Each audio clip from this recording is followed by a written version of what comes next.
শ্রী শ্রী মা 1853 খ্রিস্টাব্দের বাঁকুড়া জেলার অন্তপাতি জয়রামবাটি গ্রামে জন্মগ্রহণ করেন।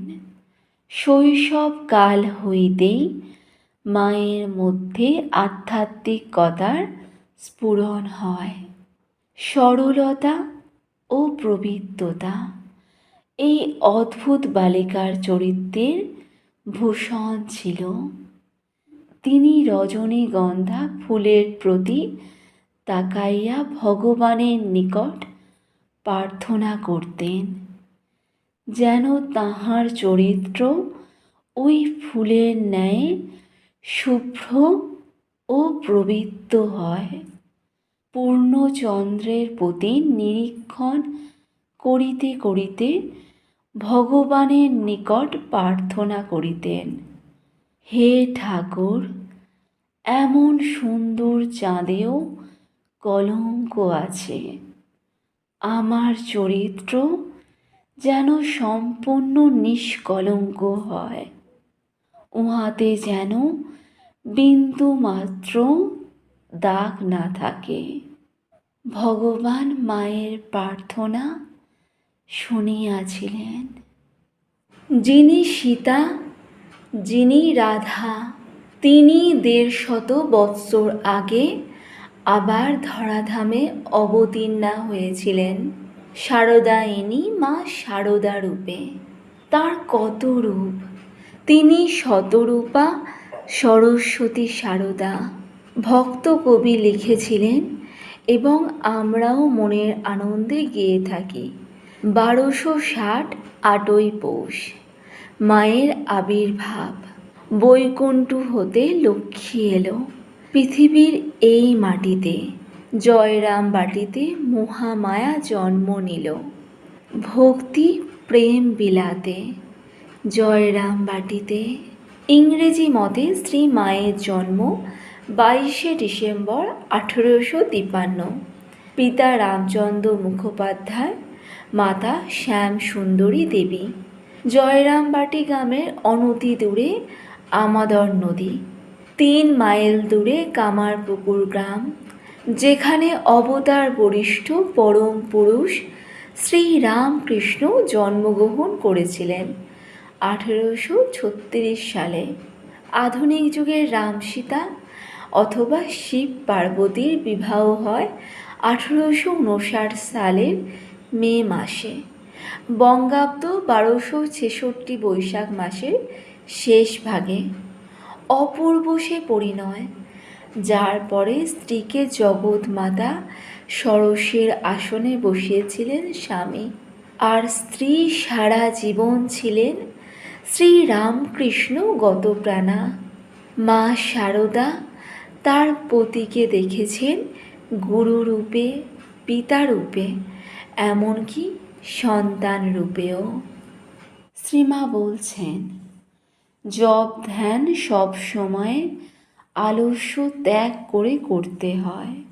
মা বলছেন, দক্ষিণেশ্বরে একদিন শরীরটা খারাপ লাগায় একটু দেরিতে উঠেছি। তখন রাত 3টায় উঠতুম, পরদিন আরও দেরিতে উঠলুম। ক্রমে দেখি সকালে উঠতেই ইচ্ছা যাচ্ছে না। তখন মনে হলো, ওরে এই তো আলস্য পেয়েছে। তারপর জোর করে উঠতে লাগলো। তখন সব পূর্বের মতো হতে লাগলো। এসব বিষয়ে রোগ করে অভ্যাস রাখতে হয়। মা বলছেন, জপ, সংখ্যা, কর গণনা এসব শুধু মন আনবার জন্য। মন এদিক ওদিক যেতে চায়, তবু ওইসবের দ্বারা এদিকে আকৃষ্ট হয়। যখন জপ করতে করতে ভগবানের রূপ দর্শন হয়, ধ্যান হয়, তখন জপও থাকে না। ধ্যান হলো তো সব হলো। শ্রীমা বলছেন, মন্ত্রের দ্বারা দেহ শুদ্ধি হয়। ভগবানের মন্ত্র জপ করে মানুষ প্রবৃত্ত হয়। অনন্ত দেহ শুদ্ধির জন্যেও মন্ত্র দরকার। জপ তপের দ্বারা কর্মপাশ কেটে যায়, কিন্তু ভগবানকে প্রেম ভক্তি ছাড়া পাওয়া যায় না। জপ টপ কি জানো? ওর দ্বারা ইন্দ্রিয় টিন্দ্রিয়গুলোর প্রভাব কেটে যায়।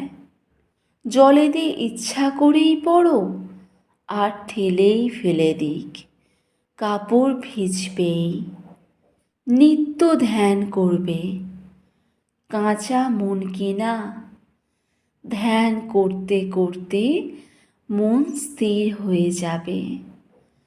সর্বদা বিচার করবে, যে বস্তুতে মন যাচ্ছে তা অনিত্য চিন্তা করে ভগবানে মন সমর্পণ করবে।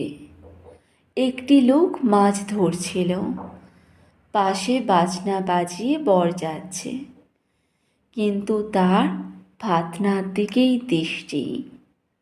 ঠাকুর ও আমাকে অভেদভাবে দেখবে, আর যখন যেভাবে দর্শন পাবে সেইভাবেই ধ্যান স্তুতি করবে।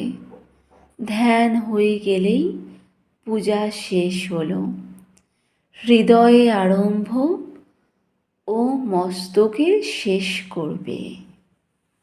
শ্রীমা বলছেন, ধ্যান জপের একটা নিয়মিত সময় রাখা খুব দরকার, কারণ কখন কি ক্ষণবয় বলা যায় না। ও হঠাৎ এসে উপস্থিত হয়, টের পাওয়া যায় না। সেজন্য যতই গোলমাল হোক, নিয়ম রাখা খুব দরকার।